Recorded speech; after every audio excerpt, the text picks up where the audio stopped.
session of LOWA Live. Tonight we're talking to Jim Davidson, who's one of our athlete ambassadors. Jim's been a good friend and brand ambassador for maybe about 15 years. But before we get started, I have a few notes to go over that maybe are of interest. First, we're recording this. So if you don't see the whole thing tonight, or you have a friend or somebody that wants to see it tomorrow, we will send out an email in the morning with the link to the recording. We will also post a copy of the recording on Jim's Athlete Ambassador page on the lowaboots.com website. You go under About, you'll see Ambassadors, you find Jim, and by midday tomorrow, that should be live. The second little note that I have is today is Earth Day, and we shouldn't ignore that. And LOWA has a fairly strong corporate social responsibility program, which does include a lot of environmental things, restricted chemicals, solar energy, things like that. But one of the things that I find maybe most intriguing is that we resole backpack, trekking, and mountaineering boots for customers. And year to date, we have resold 285 pairs of boots. So that's 285 pairs that somebody will get a second life out of, and that don't end up immediately in the landfill. Again, you can find out more about that on the LOWA Boots website. Finally, I want to do a quick shout out. Jim, who's about to talk here and tell us his story. His wife is a nurse, and she's been working in COVID wards, from what I understand, for about a year now, or maybe a little bit longer. And so, Gloria, thank you very much for you and your colleagues and the work you've done.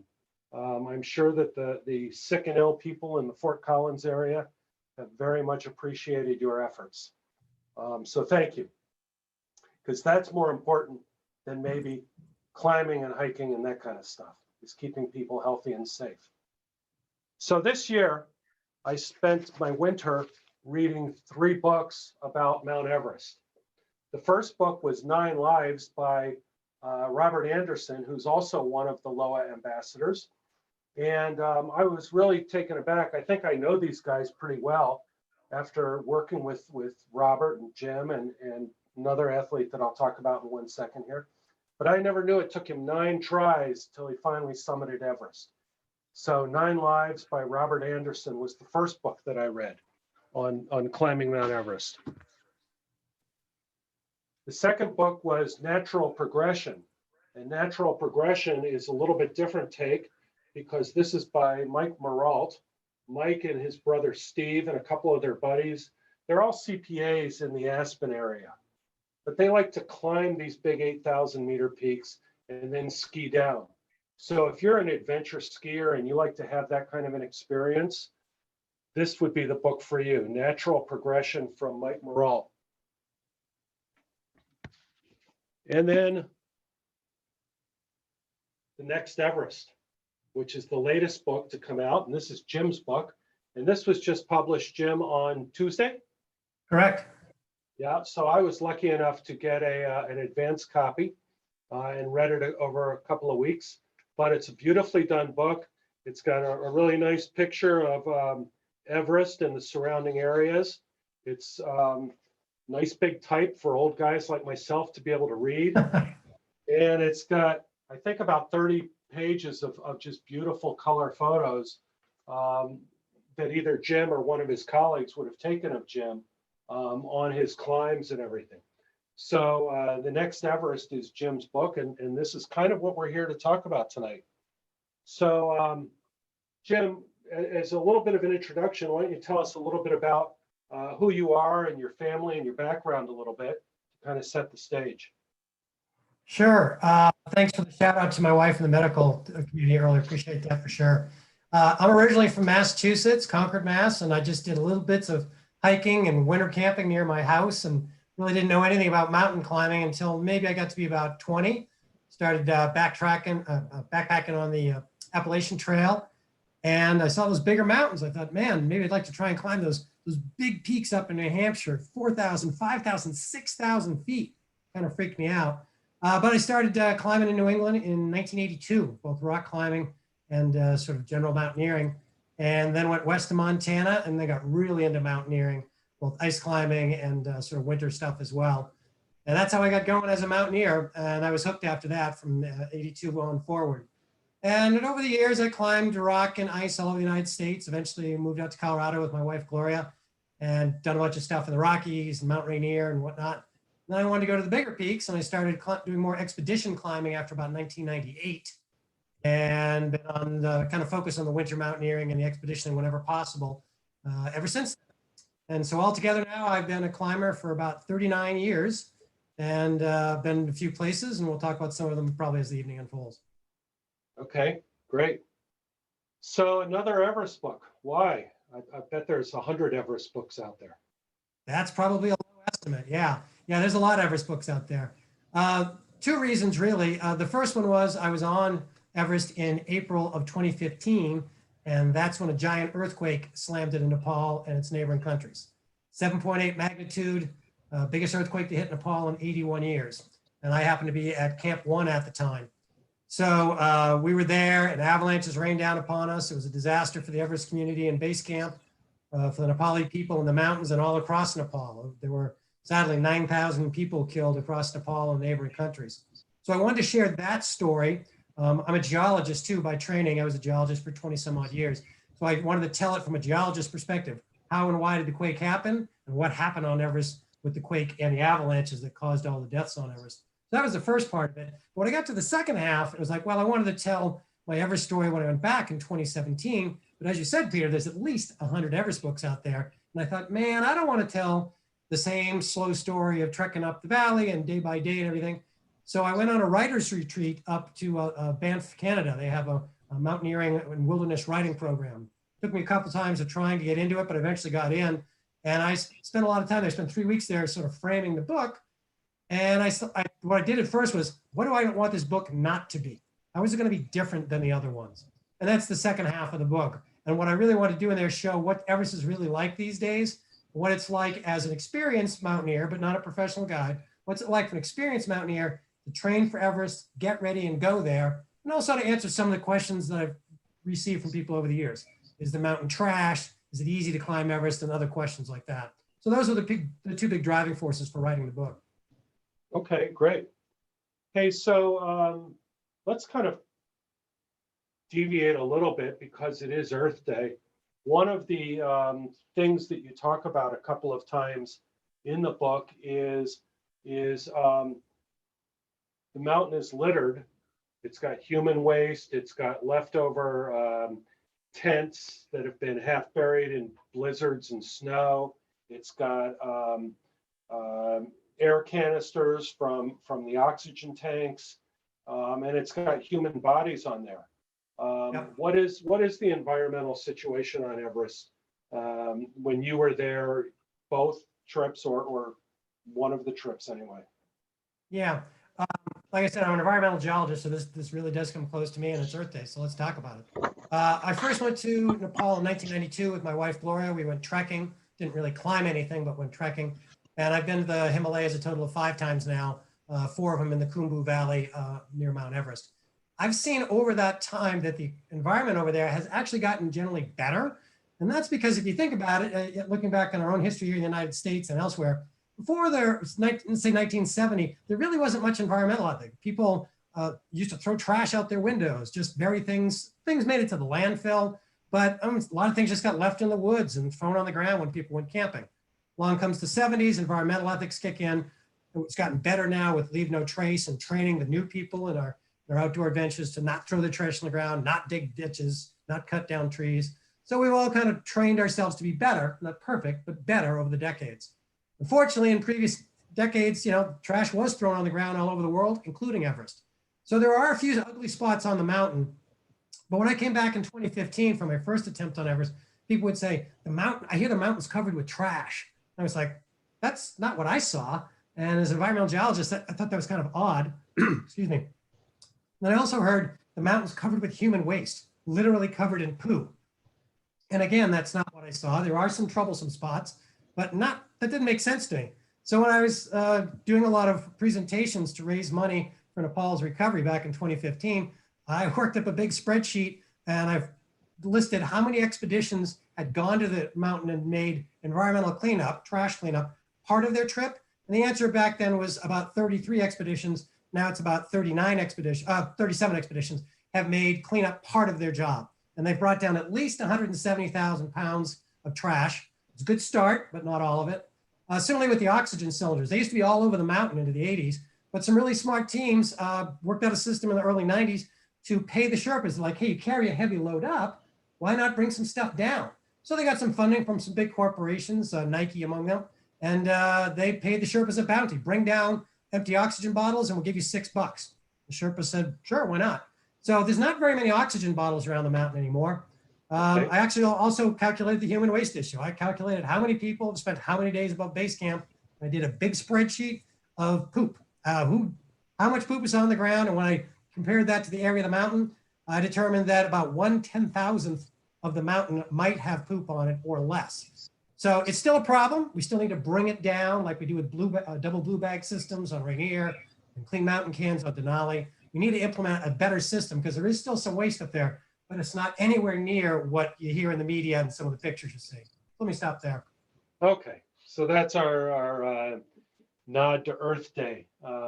So you're on Mount Everest in 2015 at Camp 1, and an earthquake hits. Why don't you tell us about that experience a little bit? Yeah, April 2015, we reached base camp after 2 or 3 weeks of approaching on the Khumbu Valley and climbing some smaller peaks to get our bodies acclimatized to the thin air.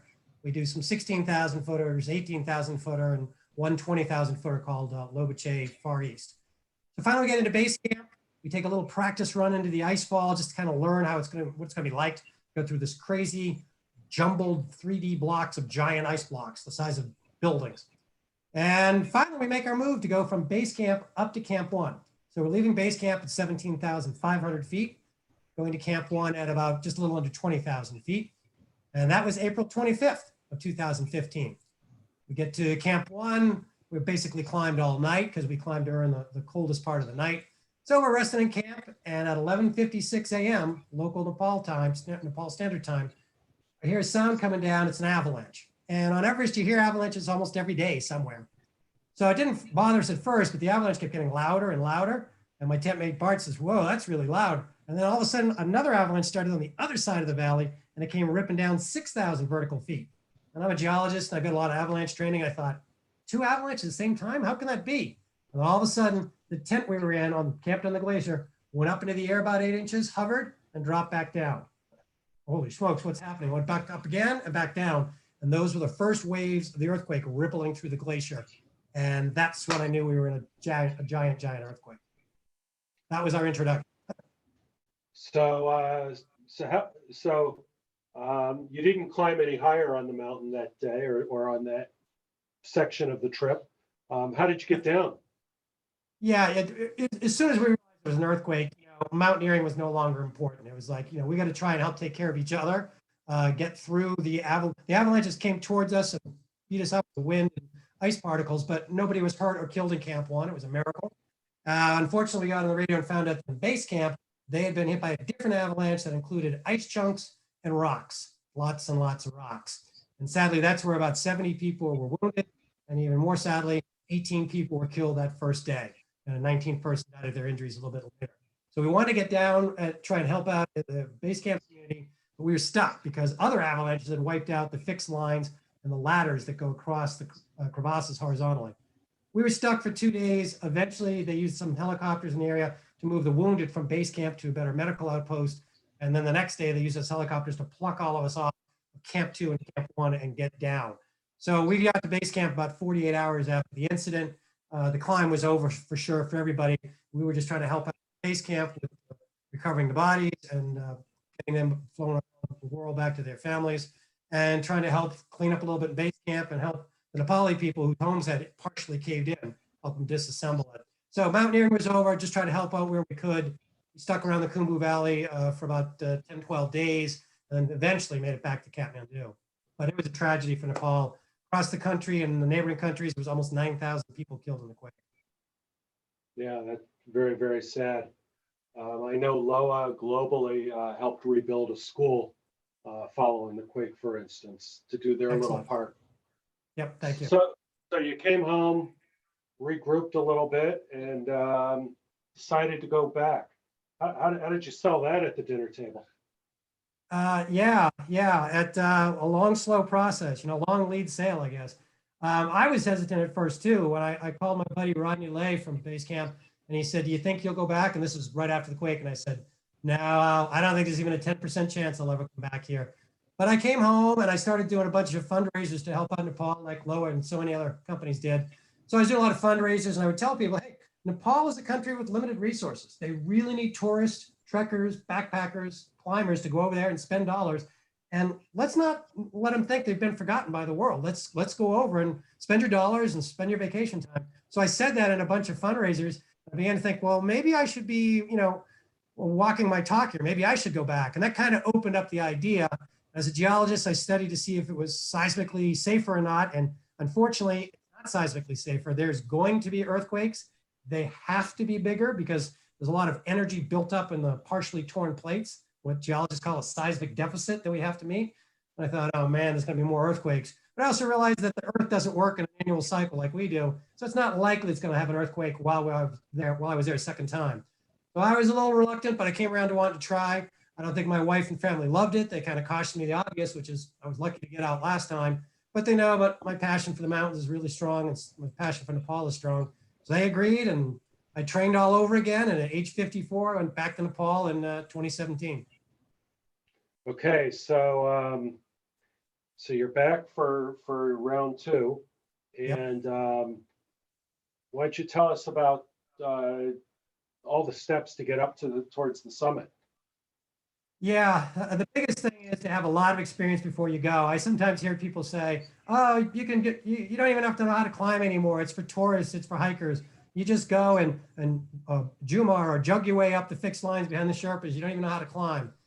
That may be true for a few people on the mountain, but most of the people I met there are very experienced climbers with good reason, which is long before you go to Everest, you need to understand the mountains, you need to understand yourself, you have to understand the team dynamic. So you want years of experience, if not decades. I had 33 years of climb before I went there, and I was glad for every one of those years to be under my belt.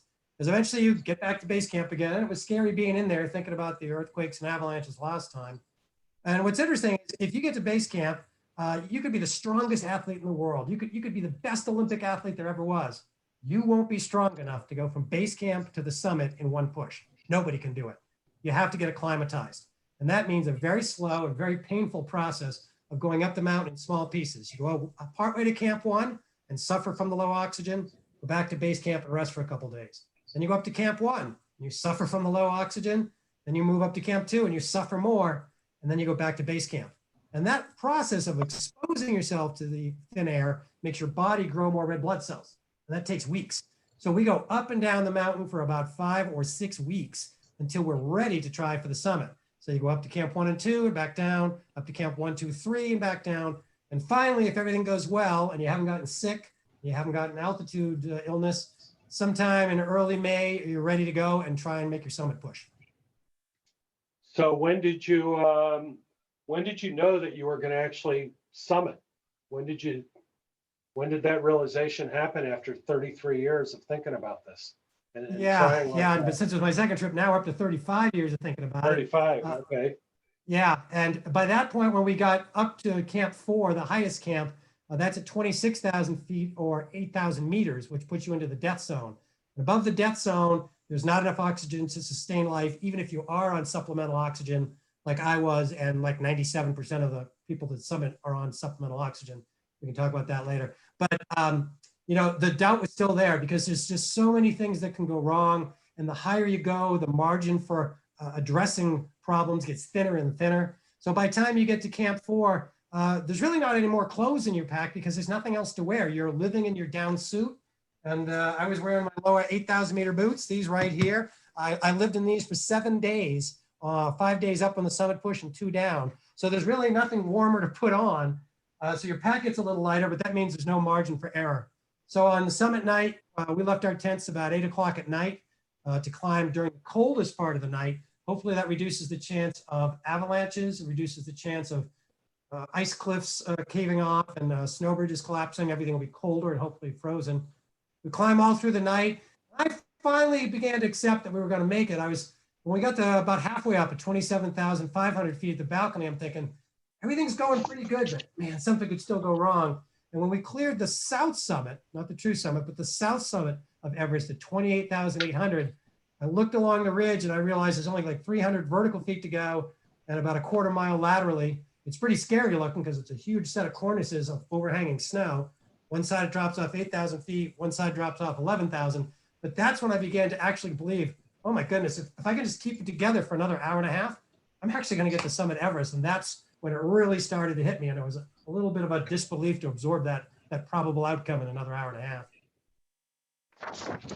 And so when you summited, what was going through your mind after all that work and all those ups and downs on the mountain and wearing your boots and your clothes for a week straight? And it's got to smell really good too, by the way. And yeah, thanks. I mean, what's going through your mind at that point? Yeah, I mean, the best part for me of the whole climb was the last 100 meters, last 100 yards or so, because at that point I knew we were going to summit. So some of the worries could drop away. I hadn't quite reached the summit yet, so I was anticipating the moment. I looked over the eastern plains and the sky turned a little blue and then it turned a little pink as the sun started to come up over the plains of Tibet at about 4 o'clock in the morning. And it was just a feeling of gratefulness and humbleness. I mean, to be walking that 1 meter wide ridge with the 8,000 foot drop on one side and 11,000 feet going down the east side of Everest, it was like a walk in the sky. And I felt really grateful to make it that far, glad that I didn't give up at many points along the way, not only in the last year or two before summiting, but even over the whole 30-year career. Some trips were good and some trips were bad, but I didn't give up. So I was grateful for that. But I'll say one thing, sometimes people will say, oh, somebody conquered the mountain or something. I find that phrase silly and laughable. Nobody conquers a mountain, whether it's Mount Washington in New Hampshire or Everest or anything in between. The mountain can just flick us away like a little bug.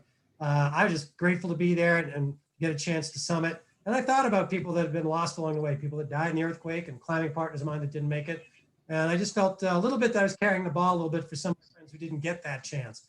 So I felt sort of like I was bringing it home a little bit to represent myself and all the people that have helped me, my family, and the folks at LOWA and all my partners through the years. It was very humbling and very grateful feeling. Okay. Hey, so one of the things you brought up a few minutes ago is the acclimatizing and the oxygen and everything. You hear stories about people that do it without oxygen, without supplemental oxygen. Obviously, they're breathing and they're getting oxygen. Right. What's your take on supplemental oxygen through a tank and a mask versus doing it without? Yeah, so a couple of measures are at 18,000 feet, the air is half as dense as it is at sea level. So half the amount of oxygen with every breath. Still 21% oxygen in the air, but half the number of molecules. When you get to the summit of Everest at 29,000 feet, it's about 65 or 70% less oxygen than there is at sea level. That is brutal. If you haven't been up that high, it's hard to believe how brutal that is. When you're putting on your boots at 20, even at 23,000 feet, it's like a 6-step process because of lack of oxygen. We only used oxygen for about a day and a half of the climb, the last day up and a half day down. So the first, 62 days or something, first 59 days or so, we weren't using oxygen, and it is absolutely brutal. As one measure, here in Colorado, when I'm climbing 14ers in the winter or in the summer, if I'm really kicking butt, I can do about 2,000 vertical feet per hour. But at 23,000 feet, 23,000 without oxygen on a technical terrain, I could only go about 300 or 400 feet an hour. That's 1/5, 1/6 the normal rate, and it gets a lot slower up high. So the oxygen does make it a little easier. It's supplemental oxygen, though, like you said, Peter, it does not make it like sea level. So you're not sucking pure oxygen and you're feeling like it's sea level. And basically, a rule of thumb is that supplemental oxygen at the low flow rates we use makes it feel about 3,000 feet lower. So when you're at 29,000 feet, it only feels like 26,000 feet, which ain't much. So the oxygen does help a little bit aerobically. More importantly, it keeps your core warm so you don't start to shut down and get hypothermia, and that helps prevent frostbite of the fingers and toes. So when you put the supplemental oxygen on at 23,500 for the first time, you can actually feel about 3 minutes later your fingers, first your core warms up. It's kind of like drinking a hot cup of soup or something. Your stomach warms up, and then you can feel the warmth go up your fingers and hands. So it does make a huge difference in frostbite prevention and also prevention because you're not as dopey in the head. So you're less likely to make a mistake rappelling or clipping in and out. So it's a personal choice. Some people say, hey, if you climb without oxygen, you're taking the mountain on in its purest form. And I'll agree with that. But I'm telling you, of the people that are strong enough to get to 26,000 feet, 97% of us still need oxygen to make it up that last bit. There's only about 3% people that make it to 26,000 are superhuman enough to make it to 29. Okay, great.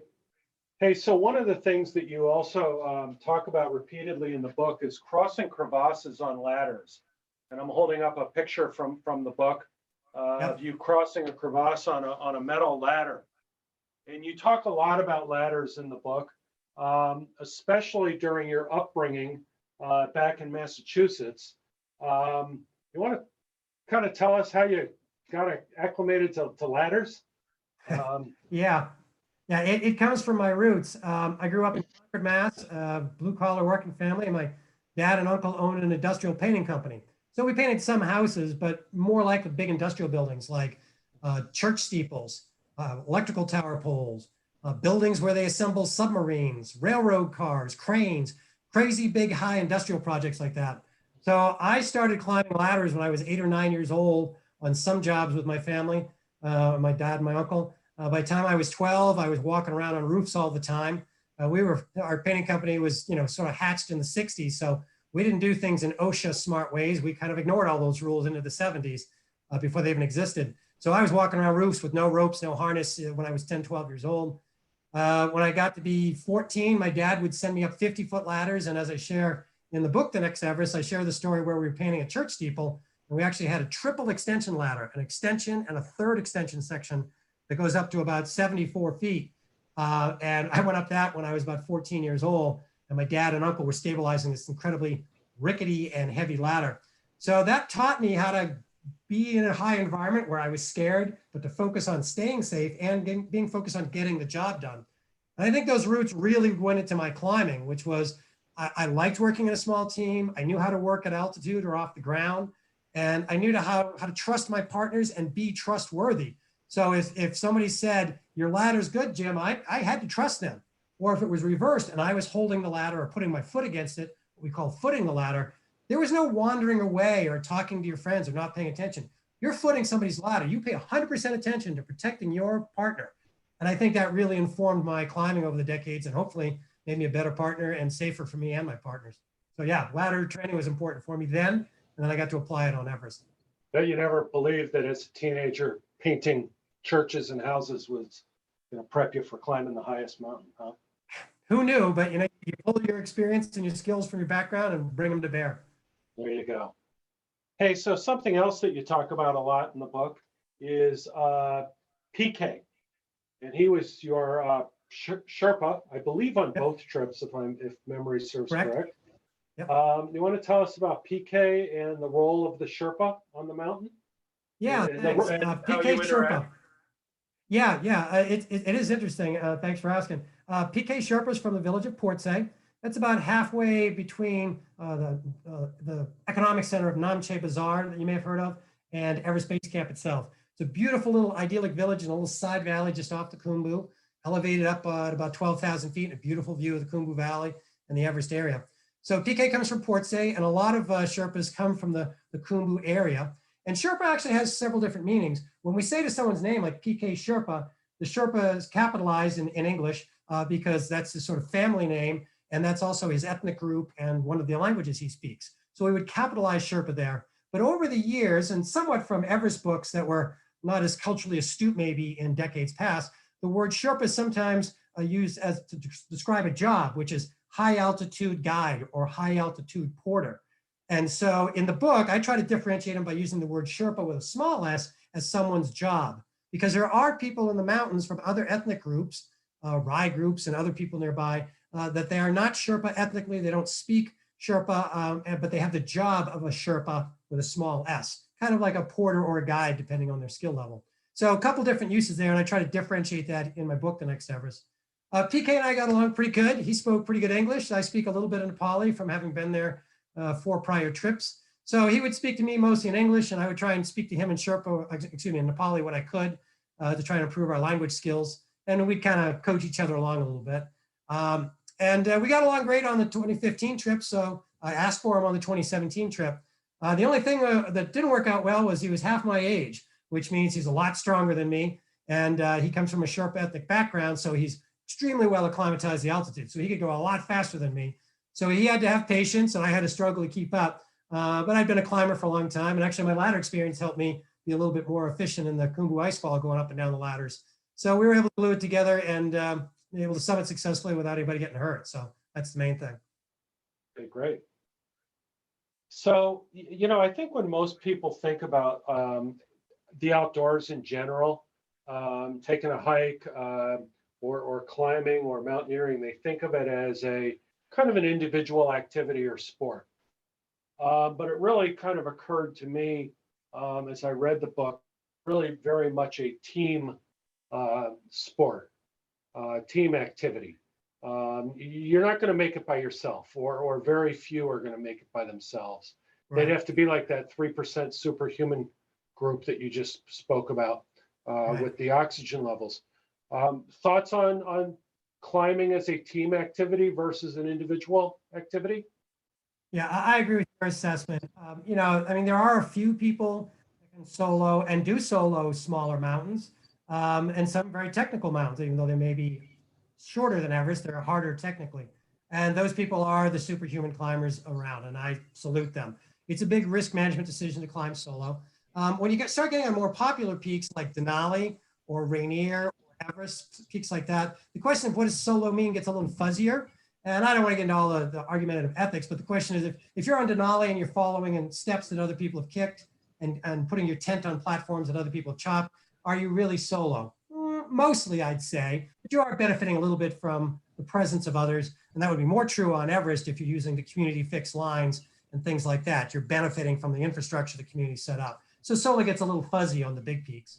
But I still think that really it's way better, both from a safety standpoint and from an enjoyment standpoint, to be part of the team. I've got some long-term partners that I've been climbing with for literally over 20 years. People like Alan Arnett, and Rodney Lay, and other friends for sure that I mentioned in the book.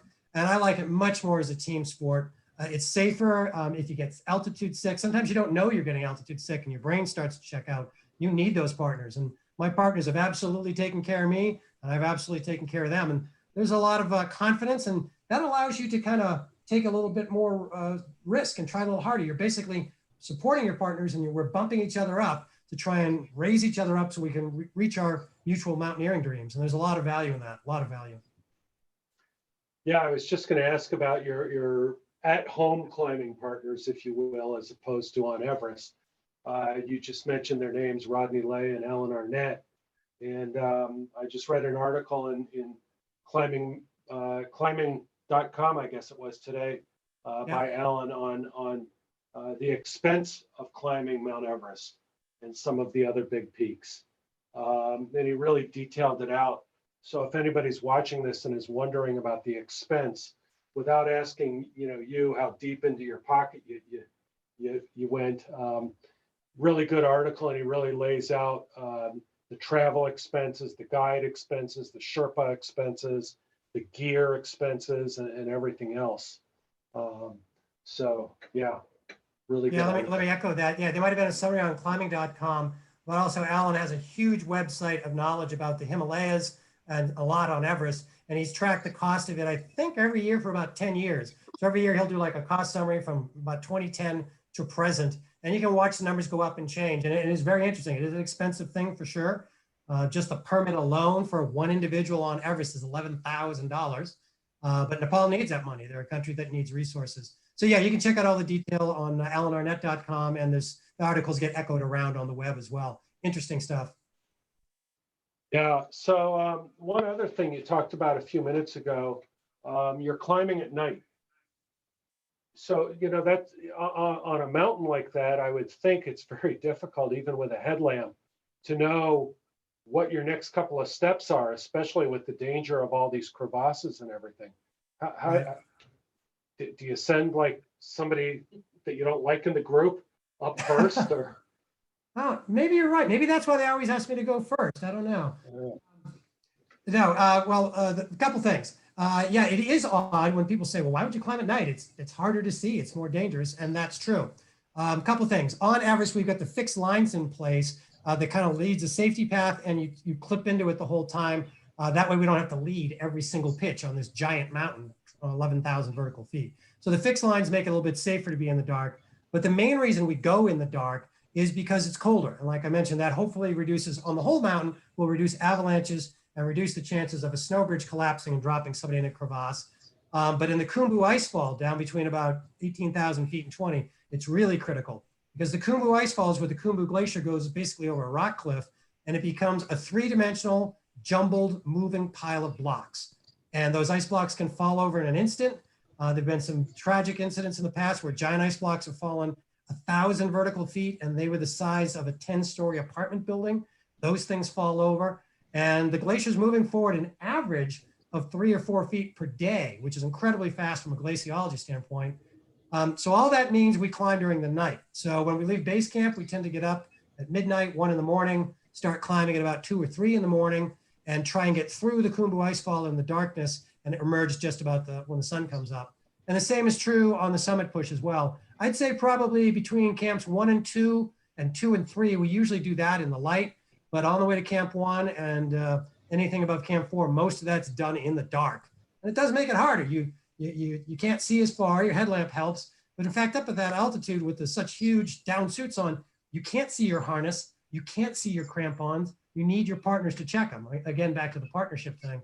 So it's a lot more danger in the dark, but we need that also on the summit push. We want to summit around sunrise and have the maximum amount of daylight hours to get back down as far out of the death zone as we can. Okay. So a few minutes ago, you held up the LOWA boot. Thank you very much. You just mentioned the down suit and the harness and everything else. What kind of specialized clothing and gear need for this kind of? Yeah, the boots are the biggest thing. I mean, these things are incredible. I mean, this thing compared to an average hiking boot, this is actually like a triple boot. There's the incredibly warm inner boot, the boot itself, and then this super gaiter as well. So these things are enormously big and warm, and you need every bit of that protection. We've got the down suit that's expensive. It's literally about 3 inches of down from your ankles all the way up to and over your head. We're several layers under that down suit. Lower on the mountain, we don't wear the down suit because if you put on a down suit when it's 0 degrees or warmer, you will literally start to have a heat attack in a short period of time. So I probably wouldn't put on my suit until it goes below 0. And you don't want to wear one of those down suits during the heat of the day down low. You'll literally have a heat stroke. So we've got all the usual layers we would wear on mountains in the lower 48, also in Canada and up in Alaska. Up to 3 layers on your bottom, up to 3 or 4 layers on your top. But when the sun goes down, even in base camp at 17,000, the temperature will plummet 40, 50 degrees in a matter of an hour. So by the time the sun goes down, you better have your down jacket on and maybe your down pants. What's odd about the temperature is camp 1 and 2 in what's called the Western Coombe. And Coombe is a Welsh word. It means dead end valley and spelled CWM. It was named by George Mallory about 1922 or 24, I think, when he looked down into it. In the Western Coombe, it gets so unbelievably hot during the day. And by hot, I mean 90 degrees Fahrenheit inside your tent. At 2 o'clock in the afternoon, we are laying in our underwear, spread out on the floor, just panting like dogs because it's so hot. And then when the sun goes behind the ridge about 3 or 4 o'clock, the temperature will literally plummet 100, 110 degrees in just a few hours, and you're back in your down suit. So self-management and clothing management is a big thing on these expedition peaks. Okay, great. Hey, so I know that you happen to have in your office, and I don't really want to get into it very much, but I think it'd be interesting for people to see the first LOWA boot that brought us together. Do you want to show that as just a comparison to the more modern boot that you just tried? Yeah, you bet. So I held up this one before, the triple modern boot with gorgeous Gore-Tex layers, incredible insulation, custom fit, and even the sole is enormous. And I'll hold up a 1990 ice boot next to it. And it's still a pretty big boot, but you can see smaller than the triple boot. And comparing it, that big boot. So even the ice boot, which is pretty big, is still a fair bit smaller than the high altitude boot. And this boot is very special to me. This I got about 1990. It was called the Civetta, later renamed the Denali, I think. Is that right, Peter? Denali first, then Civetta. Gotcha. Thank you. I'm sorry. It's been so long, I forgot. Right. So this is a 1990 Denali, and this is a boot I was wearing on Mount Rainier when I climbed the mountain by the Technical Liberty Ridge. And sadly, on that climb, my partner and I, we summited the mountain, but on the way down, an unseen snow bridge collapsed and dropped us in a crevasse. And it was a sad story because my partner was critically injured. I tried to give him CPR when we were both in the crevasse, and I couldn't bring him back. And I lost my good friend and partner, Mike Price. I shared that story and some of the lessons I learned from it in a prior book I wrote called The Ledge. So that was the sad part about that. But the reason that brought Peter and I together and eventually is this boot, one right here. When I was inside the crevasse, I was getting rained upon by 32-degree meltwater that was coming down from the upper reaches of the crevasse, 80 feet above my head. I got totally soaked. When I moved in my boots, the meltwater would literally squish over the top and squirt out the sides.